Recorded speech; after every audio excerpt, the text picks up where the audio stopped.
Assalamualaikum warahmatullahi wabarakatuh.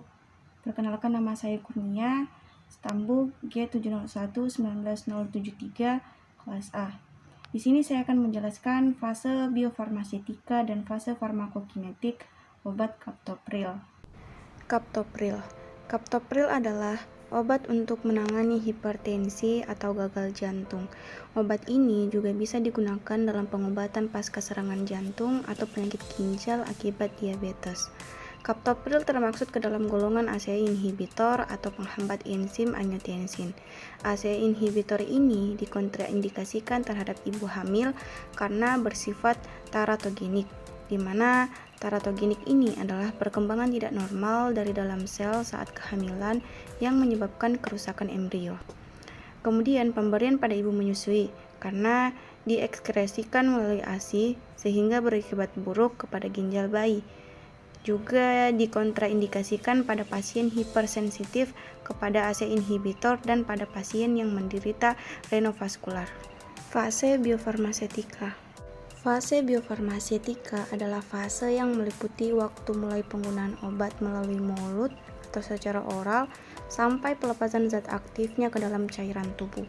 Fase ini dipengaruhi oleh cara pembuatan obat, bentuk sediaan obat, dan zat tambahan yang digunakan oleh obat tersebut. Fase farmasetik meliputi proses desintegrasi bentuk sediaan dan disolusi obat ke dalam medium pengabsorpsian. Untuk obat kaptopril diminum melalui mulut secara oral melewati esofagus, lalu pada saat obat kaptopril sampai di dalam lambung akan terjadi fase liberasi atau pelepasan. Setelah itu tablet pecah menjadi granul atau fase disintegrasi yang kemudian mengalami fase degradasi, yaitu granul pecah menjadi partikel yang berukuran lebih kecil yang kemudian terjadi proses pelepasan zat aktif oleh pembawa yang selanjutnya terlarut atau mengalami proses disolusi. Saat obat siap diabsorpsi maka obat akan mengalami fase farmakokinetik. Fase farmakokinetik terdiri dari absorpsi, distribusi, metabolisme, dan eliminasi. Absorpsi kaptopril.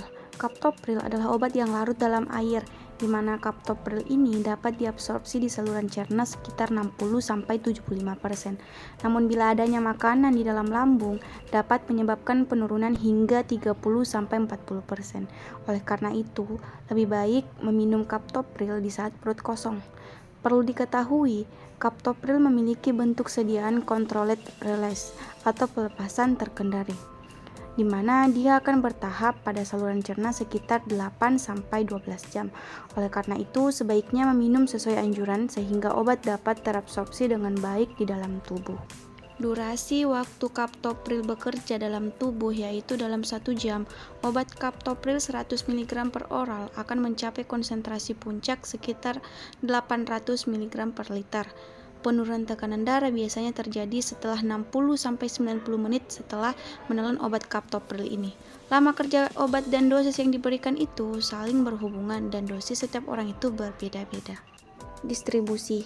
Kaptopril terdistribusikan secara cepat ke seluruh jaringan tubuh kecuali susunan sistem saraf pusat melewati plasenta dan didistribusikannya ke ASI. Kaptopril terikat pada plasma protein terutama pada albumin sekitar 25-30%.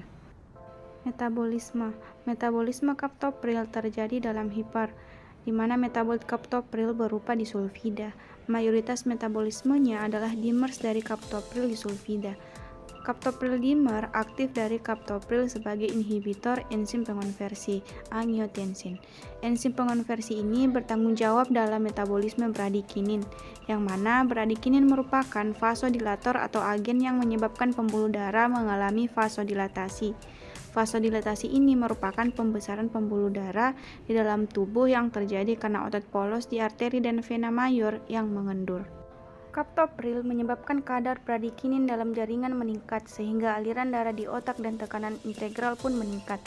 Metabolit tersebut menjalani proses interkonversi atau proses pengubahan gugus fungsional ke dalam gugus lain dengan substitusi, eliminasi, oksidasi, dan reduksi reversibel. Setengah dari dosis kaptopril yang diabsorpsi secara cepat akan dimetabolisir terutama menjadi disulfida, kaptopril stain, dan dimer sulfida. Eliminasi kaptopril. Kaptopril dan metabolitnya diekskresikan melalui urin yang melibatkan ginjal. Eliminasi waktu paruh kaptopril meningkat dengan menurunkannya fungsi ginjal. Kecepatan eliminasi berhubungan dengan kreatinin clearance. Kreatinin ini merupakan produk hasil reaksi hidrolisis pada fosfokreatin yang terjadi dengan ritme yang cukup konstan, dan kreatinin clearance merupakan sebuah tes untuk mengukur seberapa efisiensi ginjal membuang limbah kreatinin dan zat-zat lainnya dari darah. Sejumlah kreatinin yang terdapat dalam sirkulasi darah akan disaring keluar bersama dengan urin dan tidak diserap kembali ke dalam darah.